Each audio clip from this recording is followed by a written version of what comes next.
In a world where we have everything and it's still not enough, we're often left wondering, is this really it? Deep inside, you know there's more to life. You're ready to leave behind the old push your way through and claim the deeper, more meaningful life that's calling you. That's what we invite you to explore with us.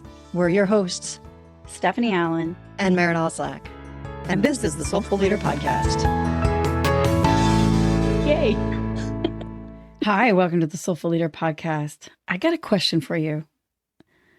Who are you when you're not busy?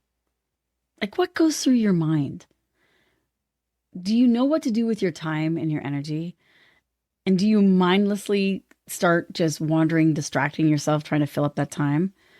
Or do you beat yourself up thinking, there's got to be something I should be doing. I shouldn't just be relaxing and resting. I feel guilty. Well, you know, I can totally relate because I don't know who I am when I'm not busy. I'm always thinking I got to have the next project on the go, or there's got to be, I don't want to waste time. And I thought we'd unpack that a little bit today. And Maren, I think you've got a really good story that kind of leads into that. One of our mentors, we had heard the story from him. I know it's not, he didn't originate it, but Roger James Hamilton, who we've both worked with, had told us this story. And it's the story of the fisherman and the businessman. So imagine a gorgeous beach. There's a fisherman sitting by his boat. He's playing with his kid. He's on this gorgeous beach. His fishing pole is resting against the boat, and it's the middle of the day, right? And this wealthy businessman, he's walking down the beach, and he's relieving the stress of his own workday. And he sees the fisherman, and he's curious and also horrified, because the fisherman, to him, is wasting his day, right? That's what you were just asking about, right? Like, who are we when there's nothing to do? And so the businessman asked him, why aren't you out fishing? And the fisherman looked up and he was a little startled and he smiled and he said, well, because I've already caught enough fish for one day. And the businessman does not compute, right? He's like, well, why don't you go out and catch some more? And the fisherman, they're talking two different languages, right? So the fisherman is like, well, what would I do with them? And the businessman says, you could earn extra money. And with the extra money, you could buy a bigger boat. You could go into deeper waters. You could catch more fish. You could hire more people. You know, you could make enough money to buy nylon nets. You could catch more fish, make more money. And then maybe you could own 2 boats, maybe 3 boats. Eventually you could have a whole fleet of boats and be rich like me. The fisherman looks at him. He says, what would I do then? Businessman is like kind of nonplussed. Like, what would you do then? Then you'd really enjoy life. The fisherman looks back at him kind of really confused and says, what do you think I'm doing now? Hmm. Yeah. How often have we thought more is better? And that if I'm not busy, I'm being idle and I'm wasting my time, my life, my energy. And yet, we can get on that treadmill and feel like we're going nowhere. Just wasting all kinds of energy and time. And I think about that because, and I started with that question of like, who are you when you're not busy? Like, what goes through your mind? What happens? And I think that that's the question that people in transition ask themselves. And actually, that's the question I wish they would ask themselves, because instead we tend to go into a depression. So I think about people who retire or maybe get fired or they're empty nesters. And the stuff that they had keeping them busy and on that busy treadmill is no longer there. So then their identity goes away. Mm-hmm. And that's what you're talking about. It's like, what's your identity beyond what you do, what you're paid to do?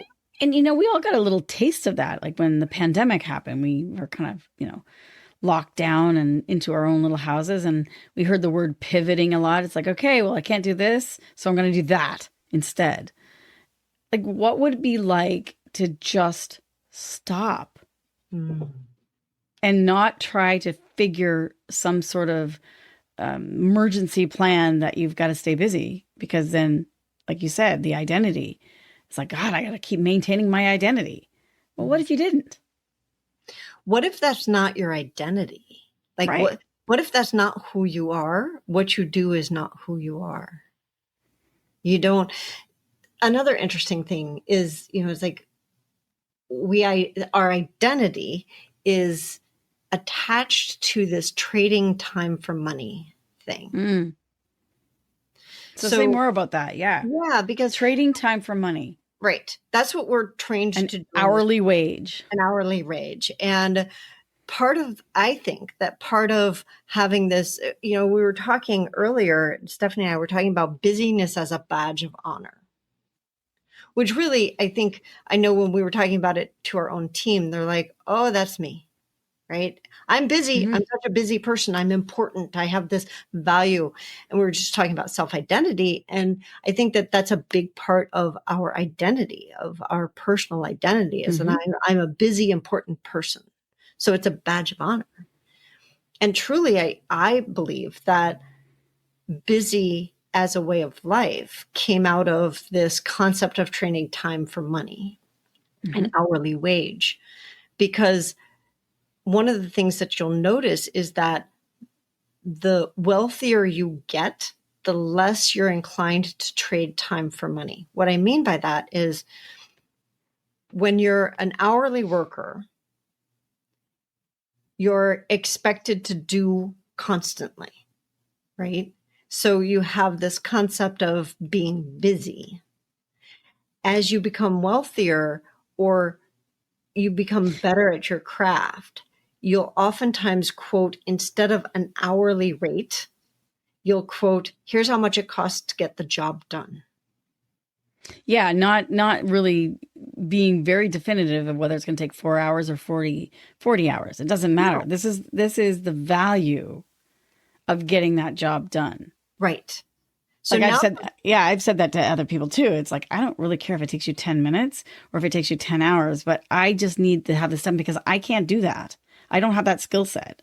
So you could just twiddle your thumbs for as long as you want, but don't send me an hourly rate, because then I'm going to be breathing down your neck and I'm going to be like, wait a minute, how many hours is it? Like, what are you doing for those hours? And then it takes them an hour to define, well, I had to set up the spreadsheet, and then I had to, I took 15 minutes here to do that. And I did 15 minutes. I'm like, oh my God, that takes too much time. And just get the job done. I don't give a shit.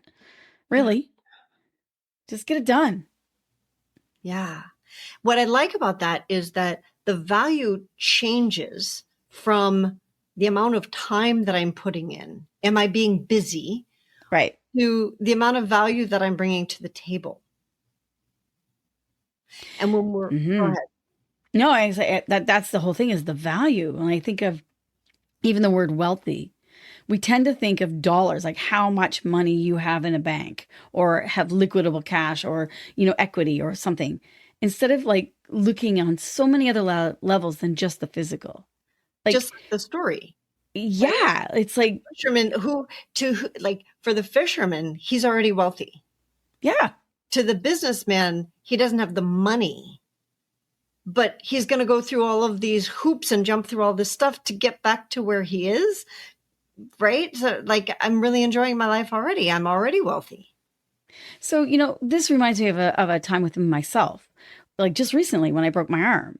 And I had 8 weeks that I was in a cast and couldn't do my hourly wage job, essentially, trading time for money. And I had to sit and be still because there was a lot of things I could not do. Couldn't even open a can. I couldn't do anything because it was my dominant hand. And I'm like, okay. I could feel the agitated part inside of myself going, oh my God, oh my God, oh my God. What am I going to do? How am I going to be able to make my ends meet? And like, there was this rant that went on inside of myself, fear, anxiety, versus just being able to calm it down. Yeah. Did part of you wonder if you still had value? Yes, most definitely. Yeah. I mean, and fear of the future, fear of the unknown. So my relationship to that value of like, I am only as good as what I can produce Mm. versus having that whole paradigm shift, because what had happened in those 8 weeks is I actually really enjoyed my time.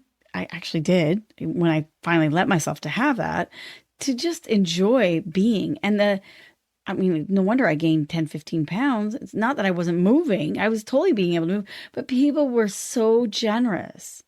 It's like, it's hard to hit a moving target. And so when I looked at my own underpinnings of my thoughts, it's like, as long as I'm moving, as long as I'm doing, I have value and I'm safe.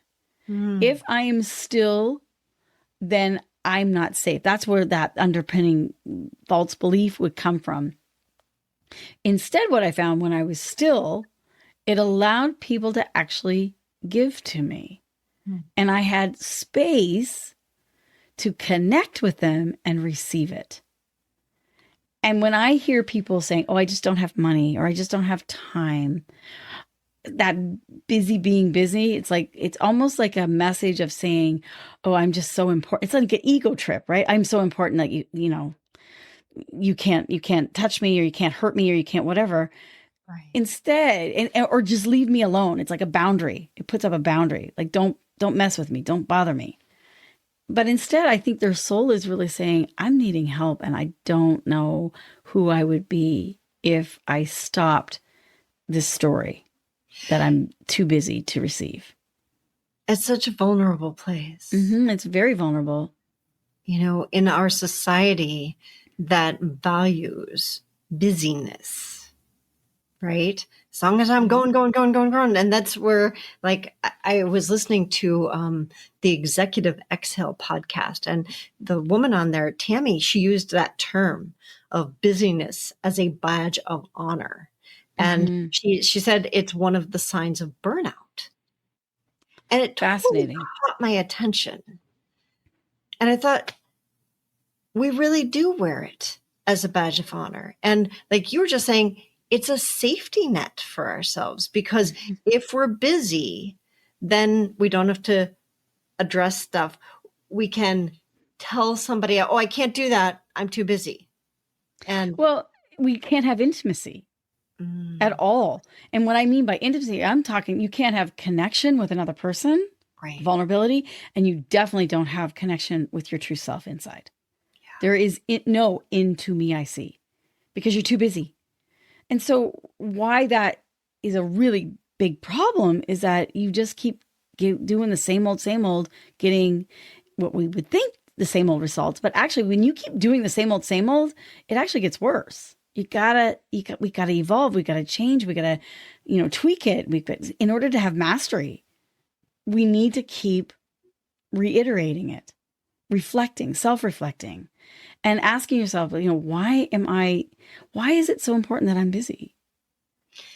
What is it protecting me from?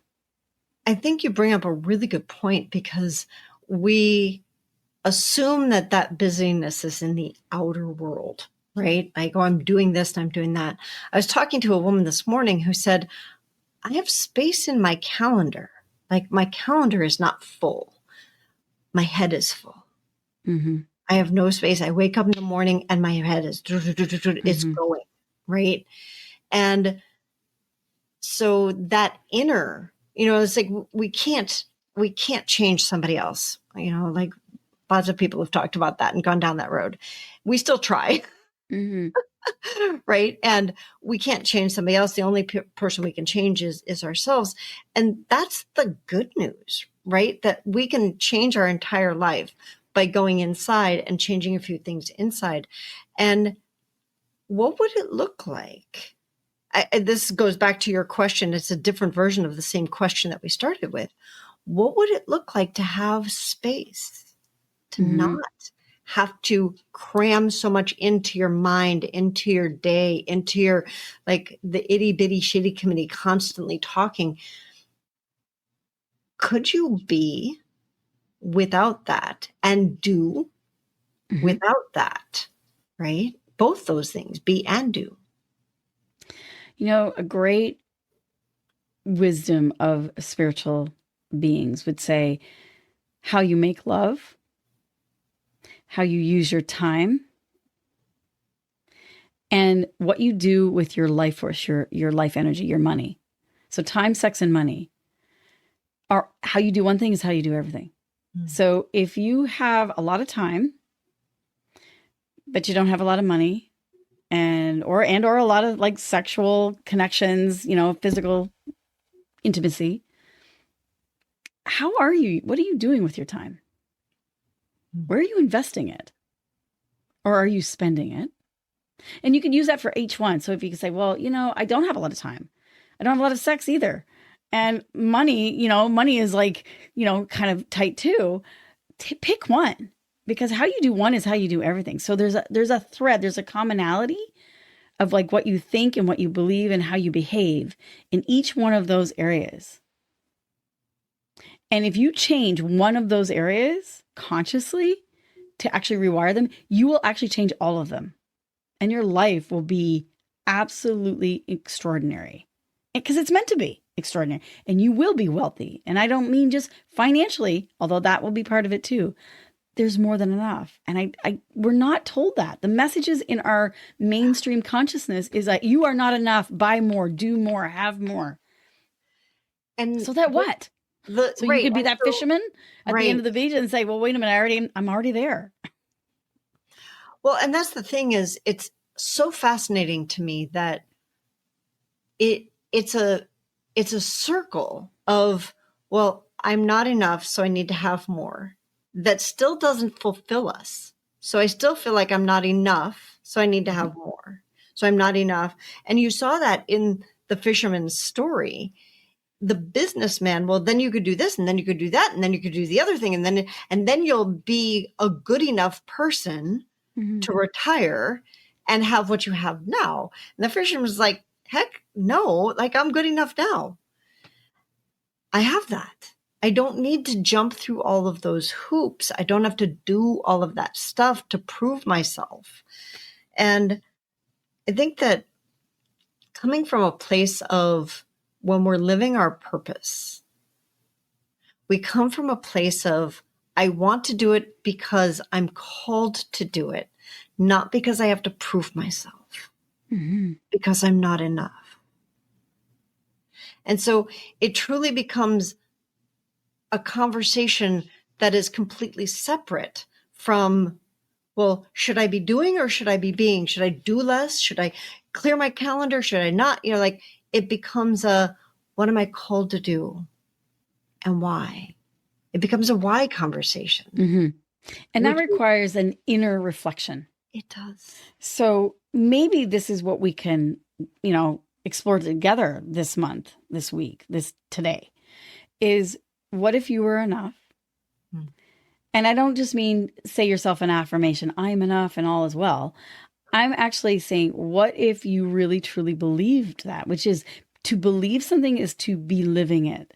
So when you go and you open up the fridge and you're not really hungry, you're actually bored, and you look at all the food and you say, because I've done this one, I know this one, I could say, what if I am already full? Like meaning I'm already fulfilled in my life. I have enough. And it's a little bit of a gratitude practice, but already knowing that you have enough. What a great slow down and make space within yourself. Or you're inclined to buy something, or you're inclined to work longer hours, to ask yourself why. And if I was already enough,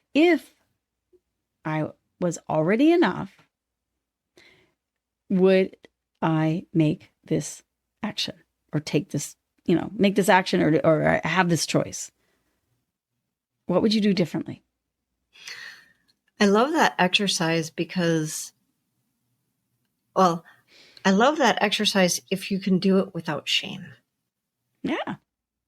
So what I mean by that is, you're about to, binge on Facebook or scroll, doom scroll or, binge a Netflix thing like I did last night. And asking that question, not so that you change your behavior. You may or you may not. And not so that you shame yourself of like, oh, here I go again. I don't even want to deal with it. And then you check out even more. So what I did last night was I had food poisoning and I tried to sleep. I couldn't sleep. And, my body was spewing from both ends. Lovely. And I felt so uncomfortable and I couldn't sleep and I couldn't focus. So I was like, all right, I just want to binge something. And I did it consciously. I allowed myself to binge. I watched this wonderful show on Netflix called The Residents, which I highly recommend if you guys are out there looking for something to watch, to binge. And I did it from a place of, I know that's what I'm doing, and I'm doing it consciously. And it was amazing how different the show was. I wasn't checked out of the show. I was checked into it. Mm. And I went to sleep with all kinds of ideas of how to listen better and, like productive things for myself, So that's what I mean by do the exercises Stephanie mentioned and do it with intention and awareness. Mm-hmm. Be present to it.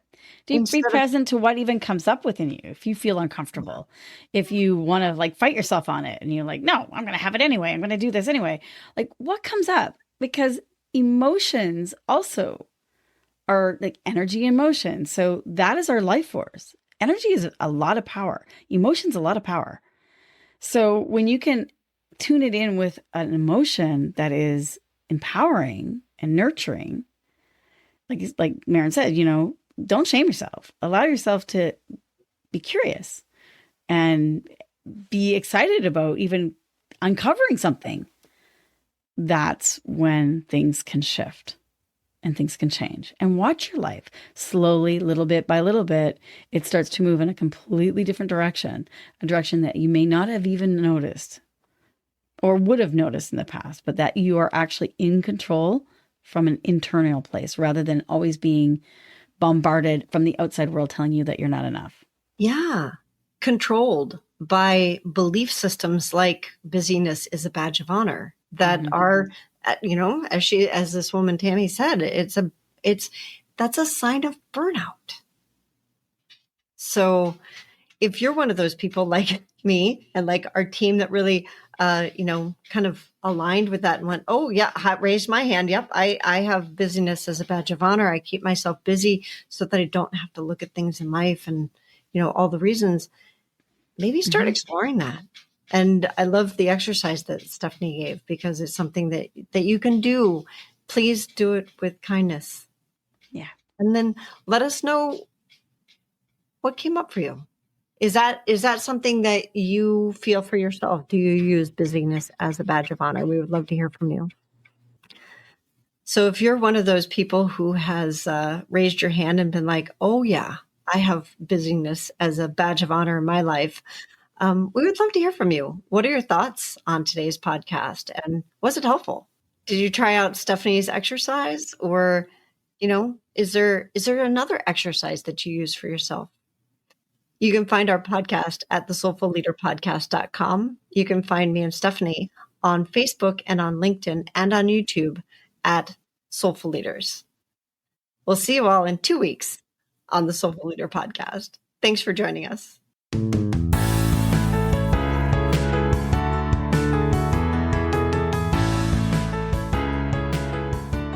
And that wraps up another episode of the Soulful Leader Podcast with your hosts, Stephanie Allen and Maren Oslack.